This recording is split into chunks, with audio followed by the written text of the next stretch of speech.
किसी मखसूस कौम या मजहब पर दहशतगर्दी का इल्ज़ाम लगाना हमारे ख्याल में बिल्कुल दुरुस्त नहीं होगा, इसलिए कि ना तो दहशतगर्दों का कोई मजहब होता है और ना ही रंग, नस्ल और सरजमीन।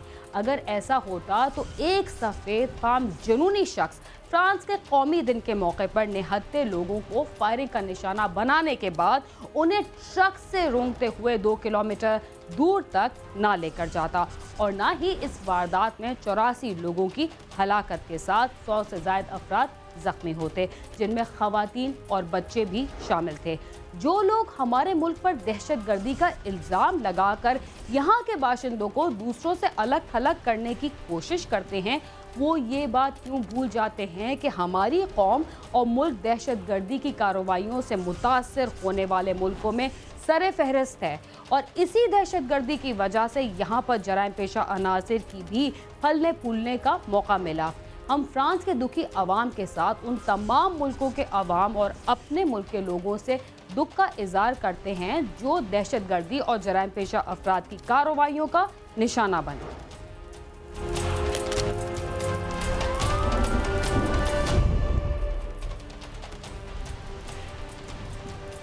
मशहूर मकूला है कि इश्क ना पूछे दीन धर्म से इश्क ना पूछे ज़ात। यकीनन इश्क का जादू जब सर चढ़ कर बोलता है तो इंसान तमाम ऊंच नीच और नफा नुकसान भूल जाता है। कुछ ऐसा ही हुआ पतोकी में, जहां एक जोड़े ने खानदानी दुश्मनियों को पसे पुष्ट डालते हुए घर से भागकर शादी कर ली, मगर इसका अंजाम क्या हुआ, आइए हम आपको बताते हैं।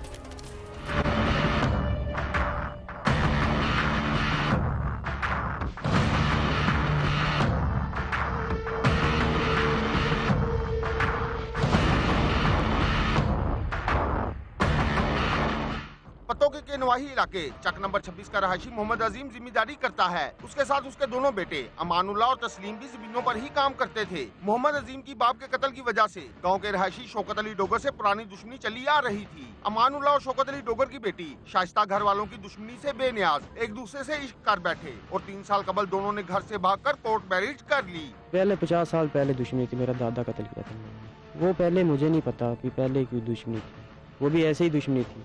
अमानुल्लाह ने दोनों खानदानों की दुश्मनी और अब शौकत अली डोगर के डर की वजह से अपना इलाका छोड़ दिया और इलाहाबाद के गांव तलवंडी में मकान लेकर वहां रहाइश पजीर हो गया। शादी के 1.5 साल बाद उनके यहाँ एक बेटा पैदा हुआ जो चंद माह बाद फोत हो गया था। अब 6 माह कबल उनके यहाँ एक बेटी की पैदाइश हुई थी, जिनकी मामूल पर आ चुकी थी और वो हंसी खुशी जिंदगी गुजारने लगे। शाइस्ता की अपने भाइयों शफकत, मोहम्मद आमिर और जैगम के साथ सुलह भी हो गई और वो उसे मिलने भी आते थे। मतलब मेरी शादी थी तकरीबन तो 3 साल हो गए अब शादी हुई को, तो साल हुआ था, एक बच्चा हुआ था, तो वो फौत हो गया। तो उन्होंने कहा भी ये झगड़ा करने लगे हमसे, हम इधर ही रहते तो हमने इनको लड़की वापस दे दी।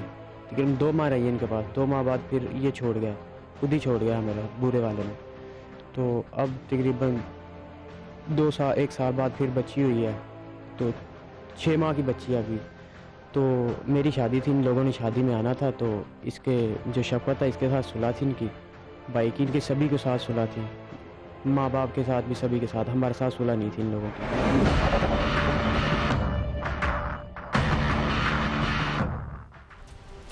बज़ाहिर तो दोनों खानदानों की सुलह हो गई थी, मगर ये सिर्फ दिखावा था। शाइस्ता के भाई तो सिर्फ मौके की तलाश में थे और एक दिन उन्हें ये मौका मिल ही गया।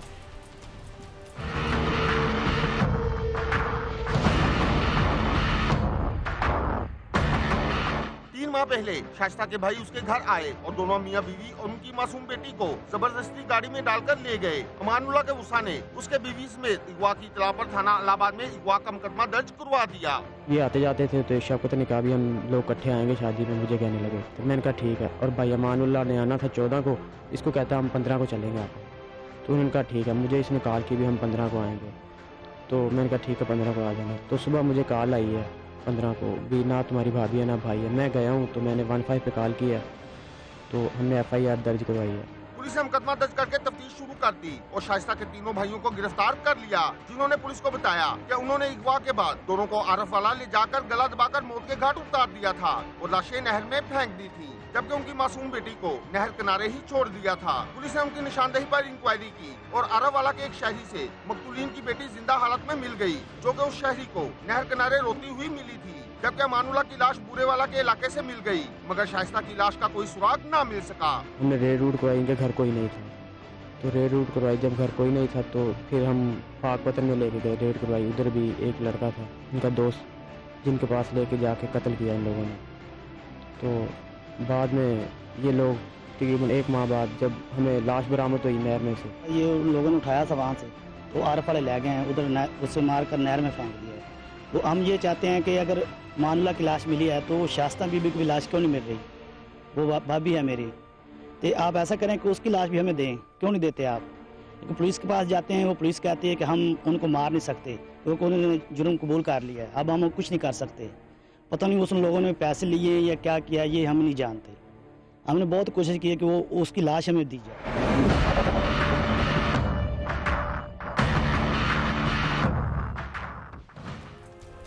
मुल्जिमान का क्या कहना है और मकतूल के वर्सा का क्या मुतालबा है, ये भी देखते हैं।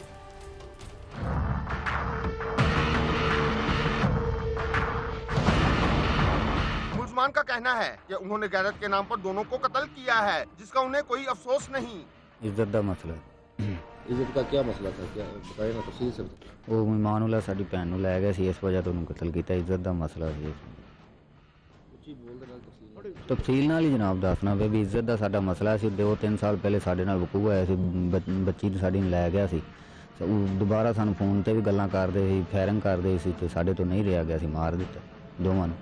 अमानुल्लाह के वर्सा का कहना है कि पुलिस मुल्जिमान से तफ्तीश करे और उनकी भाभी को जिंदा या मुर्दा बाजियाब करवाया जाए। अब वो जब हम थाने में जाते हैं तो हमें देख के मुस्कुराते हैं, आगे से हमें गुस्सा आता है। पुलिस कुछ भी नहीं कर रही, हम कहते हैं कुछ करो, तफ्तीश की है, कहते हैं हाँ की है, कर लेंगे, ये कर लेंगे, वो कर लेंगे। हम यही चाहते हैं कि उनको हमारे साथ जाती हुई है, भाई के साथ जाती हुई है, तो इनको फांसी हो। बार बार धमके देते हैं, कहते रहते हैं कि हम हमारे साथ सुलह करो, नहीं तो हम आपको भी ना मार देंगे, आप उठा लेंगे, कैसे भी हमें सुलह की, हम आपको आप मुद्दई को उठाकर आप सुलह करेंगे। वो आप जी दिए छोरी जी दी, जब मरी होती ना तो फिर मेरे पुत्र की लाश लभ गई सी, तो फिर वो क्यों नहीं लभी? वो डर खा के फिर उन्होंने उठा मारो, तो फिर वेखे जब बेटा च नंबर नंबर बजवा के ये मेरे पुत्र को भी मारते ने, राह मारते साडा एक बेटा ये राह मारते ने, किस को मारते, नाले मार लिया, नाले खा ले, नाले उल्टा असीं उजड़ गए। मकतूलीन के वर्सा ने आला हुकाम से मुतालबा किया है कि मुल्जिमान को जल्द अज जल्द कैफरे करदार तक पहुंचाया जाए और उन्हें इबरतनाक सजा दी जाए, ताकि आइंदा किसी को ऐसा करने की जरूरत न हो। साथी रिपोर्टर महश शफीक के साथ आमिश रज़ा, समा पत्तों की।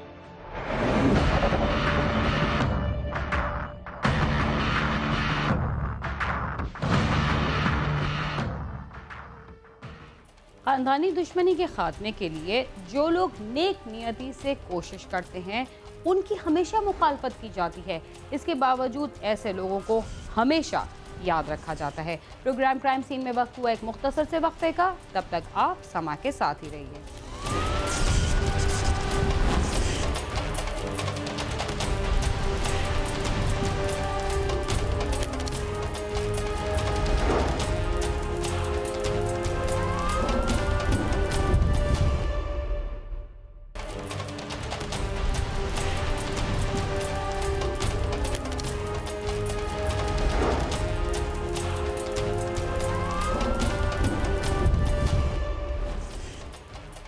प्रोग्राम क्राइम सीन में एक बार फिर खुशामदी।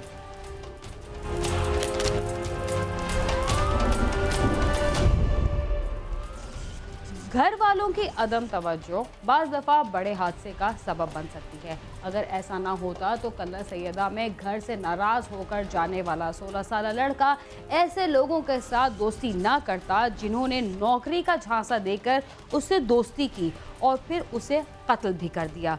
इसके बाद जो कुछ हुआ वो भी देख लीजिए।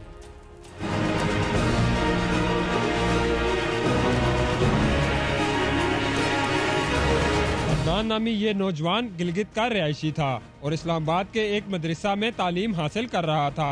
नौजवान किसी वजह से घर से नाराज भी था और अपने नंबर बंद कर दिए थे। अदनान इस दौरान फिरदौस से मिला जो कि वैगन चलाता था। उसने अदनान को नौकरी का झांसा देकर उसके साथ दोस्ती कर ली। देखें इनका जो ये दोनों जो लड़के हैं, ये इनका पहले भी किरदार मशकूक है। एक तो मेहनत मजदूरी करता है, दूसरा एक हाइस वैगन का ड्राइवर है। अवामिल इनके पीछे जो थे वो उसको पहले बहलाया फुसलाया, नौकरी का झांसा दिया कि भाई हम तुम्हें नौकरी लगवाएंगे, हम तुम्हें ड्राइविंग सिखाएंगे, तुम्हारे साथ चलो। तो ये उस लड़के को इसी मकसद के लिए लेकर गए थे। लेकिन जब ये वहाँ पर मौके पर पहुँचे, अलबत्ता कत्ल इन्होंने ही उसको। एक रोज पुलिस को थाना कलर सईदा के इलाके में वाक़या फलीना डैम से मिलने वाली लाश की इत्तला मिली, जिस पर पुलिस ने मौके पर पहुंचकर लाश को कब्जे में ले लिया, जिसकी शनाख्त अदनान के नाम से हुई। ये वही अदनान था। ये जी हमें 10 जून 2016 को एक फलीना डैम है, इलाका थाना कलर सईदा, वहाँ से एक डेड बॉडी मिली जो कि 16-17 साल के लड़के की थी। डेड बॉडी काफ़ी पुरानी थी, कुछ 17-18 दिन पुरानी थी, गल सड़ चुकी थी और शनाख्त मुश्किल थी। लेकिन फिर हमने जब उसकी मालूमात हासिल की तो उसकी शनाख्त हो गई एक अदनान नामी लड़के की। ये गिलगित का रिहायशी था और यहाँ पे इस्लामाबाद में एक मदरसा है जहाँ पे दीनी तालीम हासिल करने आया हुआ था, और वहाँ से भी 22 तारीख था लापता था जब हमने पता करवाया। डैम से 17 दिन पुरानी लाश मिलने के बाद उसकी शनाख्त तो हो गई, मगर अब मामला तहकीक का था कि इस बच्चे को कत्ल किया गया है या फिर ये खुद से डूब कर मरा है। अदनान मदरसा से फारिग हुआ तो घर नहीं गया। उसकी दोस्ती एक वैगन ड्राइवर से थी जो चंद रोज कबल ही हुई थी, जिसका नाम फिरदौस था और एक नए दोस्त का नाम अदनान था। ये फिरदौस जो है ये ड्राइवर है, ये पीर वधाई और कलर में कलर साइड पर ये वैगन चलाता था। तो मकतूल की उधर इनके साथ मुलाकात हुई है पीर वधाई साइड पर, इस्लामाबाद साइड पर। तो उधर से इन्होंने एक दूसरे का नंबर लिया है, तो इनके फ़ोनों पर रबते थे, सलाम दुआ हो गई इस तरह। तो इस तरह इन्होंने फिर फ़ोन करके इसने बुलाया है फिरदौस वगैरह ने। मुल्ज़िमान ने अपने नए दोस्त अदनान को नौकरी का झांसा देकर कलर सईदा बुलाया और फलीना डैम की तरफ ले गए। वहाँ तीनों ने काफी टाइम गुजारा और बिलाखिर उसे डैम में धक्का देकर कत्ल कर दिया। इन्होंने बुलाया इनको 23/5/2016 को नौकरी का झांसा दे करके, इधर वैगन पर आपको कंडक्टरी देंगे या ड्राइवरी सिखाएंगे। तो रात का टाइम था जी, उसको लेकर गए हैं अपने गांव के बैक साइड पर एक डैम है फलीना, जो जंगल एरिया है, और डैम में धक्का दे दिया और इस तरह कत्ल कर दिया। मुल्जिमान ने लड़के को कत्ल तो कर दिया मगर कहीं फरार नहीं हुए। पकड़े जाने के बाद उन्होंने क्या एतराफ़ किया, ये भी देखते हैं। अदनान और फिरदौस की मुलाकात वैगन में ही हुई थी और उसके बाद दोस्ती, जो बिलाखिर अदनान की मौत पर खत्म हुई। मुल्ज़िमान को ये मालूम है कि उन्होंने मासूम लड़के का कत्ल किया है और इसकी सजा मौत ही है। सर उधर मिला है, मुझे किराया नहीं था उसके पास, कहता था मुझे फैजाबाद जाना है। फिर मेरे साथ बैठा है, उधर गपशप हुई है, नंबर शंबर भी मुझे ले गया वो मेरा मैंने उसका ले लिया।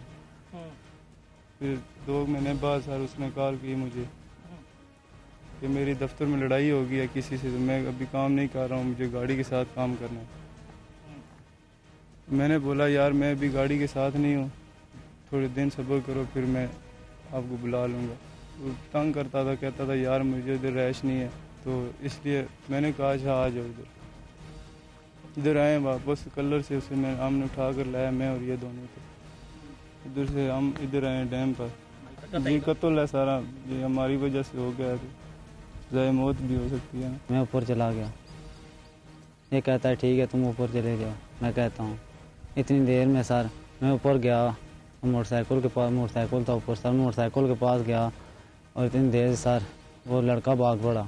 मकतूल अदनान अपने घर वालों का चहीता था। इस मुकदमा में मुद्दई उसका बड़ा भाई है। अदनान के वर्सा ने मुतालबा किया है कि मासूम अदनान के कातलों को सख्त से सख्त सजा दी जाए ताकि फिर किसी को ऐसी हरकत करने की जुर्रत ना हो। कोई किसी के साथ झगड़ा वगैरह नहीं था, सबके साथ मोहब्बत और प्यार के साथ रहता था। तो अभी उस वाक़े से कुछ दिन पहले दूसरा भाई था, उससे बात हुई उसकी, उसने कहा था गाँव जा रहे हैं, वो भी गाँव जा रहा था, लेकिन उसने कहा कि मैं अभी नहीं आ सकता हूँ, मैं कहीं इस जगह में फंसा हूँ, मैं अभी नहीं आ सकता हूँ, मैं 2-4 दिन के बाद घर आ जाऊंगा।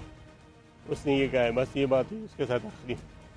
भी कानून से यही गुजारिश है कि इनकी जो सज़ा होती है कानून में वो सज़ा इनको दी जाए। तो जब हमने देखे डेड बॉडी को तो हमने गाँव भी नहीं ले सके, क्योंकि वालिदा देख के या और कोई रिश्तेदार देख के ये बर्दाश्त भी नहीं कर सकते थे। हम खुद बड़ी मुश्किल से उसको इस्लामाबाद में हमने दफना दी। आगे उनको यही है कि अगर इसको जितने सख्त सज़ा मिले तो इंशाअल्लाह इसको सज़ा मिलना चाहिए, तो आगे लोगों को भी इबरत हो कि इस तरह काम कोई बंदा न करे।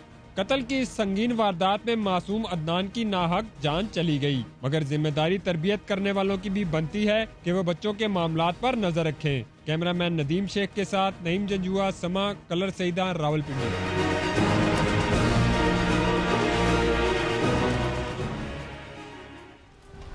कहते हैं कि जंग और मोहब्बत में सब कुछ जायज़ है। मंडी बहाउद्दीन का एक नौजवान एक खूबरू लड़की के यकतरफा इश्क में मुब्तला हो गया और शादी के लिए उसके घर अपना रिश्ता भिजवा दिया। रिश्ता मुनासिब ना होने पर जब इनकार हुआ तो नौजवान ने लड़की के पूरे घराने के साथ क्या सलूक किया और उन्हें आंसू बहाने पर क्यों मजबूर किया, आइए जानते हैं।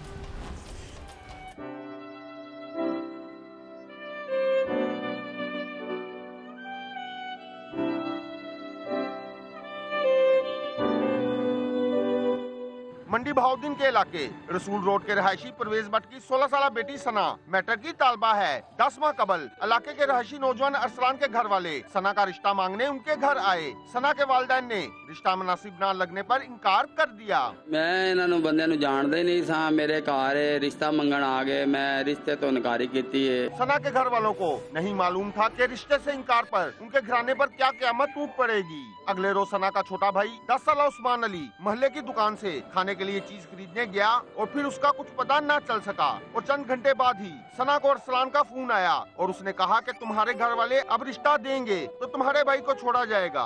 रिश्ते तो नकारी की ते ना साड़ा बच्चा जड़ा धमकियां देन लग पाया, बच्चा चुक लांगा। बच्चा चुक के इन्हें घर दे नंबर ते फोन किया ने मेरी बच्ची ने कहा कि तुम जो निकाह करेंगी तेरा भरा जिंदा सलामती मैं लुटा जाऊंगा। हमें कोई नहीं पता, ये हमारे घर रिश्ता इसने अपने माँ बाप को भेजा, रिश्ता लेने मेरे पापा ने रिश्ता नहीं दिया। 2 दिन के बाद इसने मेरा भाई उठा लिया। इसने फिर मुझे गाल भी किया। इसने कहा कि तुम अपना मुझे रिश्ता तुम्हारे पापा ने दिया, मैं आपका भाई जब वापस करूंगा जब तुम्हारे बाप मुझसे शादी करवा देंगे। अंकल मैं उससे शादी नहीं करना चाहती थी।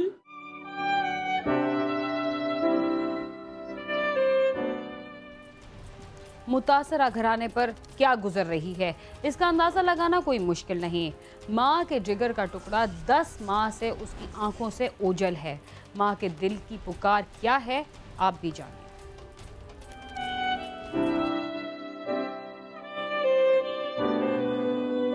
पुलिस ने फौरी मुकदमा दर्ज करते हुए तफ्तीश शुरू कर दी। मुकदमे में नामजद मुलजमान को गिरफ्तार किया गया, मगर उनसे मुनासिब तफ्तीश न होने के बायस बच्चा बाजियाब न हो सका और मुलजमान अदालत से जमानत पर रहा हो गए। पुलिस हुकाम का कहना है कि बच्चे की बाजियाबी के लिए मुख्तलिफ टीमें तश्कील दी गई हैं, जो दिन रात कोशिश कर रही हैं। ये रिकवरी अब तक नहीं हो सकी। पुलिस अपनी पूरी मेहनत और कोशिश कर रही है। इस सिलसिले में नामजद मुलजमान जो है उनकी गिरफ्तारी भी अमल में लाई गई, उनसे कोई मुफीद मालूमात न मिली और कोर्ट से ऑन बेल है। तो हम पुलिस ने अपनी टीमें बनाकर पूरी तरह कोशिश कर रहे हैं कि किसी तरीके से भी ये बच्चा को ट्रेस किया जाए और बरामद हो सके।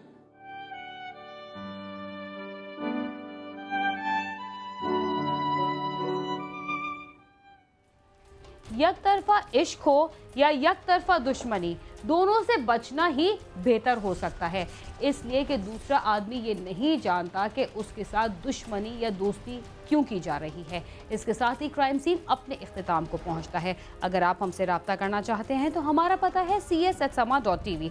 इसके अलावा फेसबुक और ट्विटर पर हमसे रब्ता कर सकते हैं। वीना खान और क्राइम सीन की टीम को इजाज़त दीजिए और देखते रहिए समा।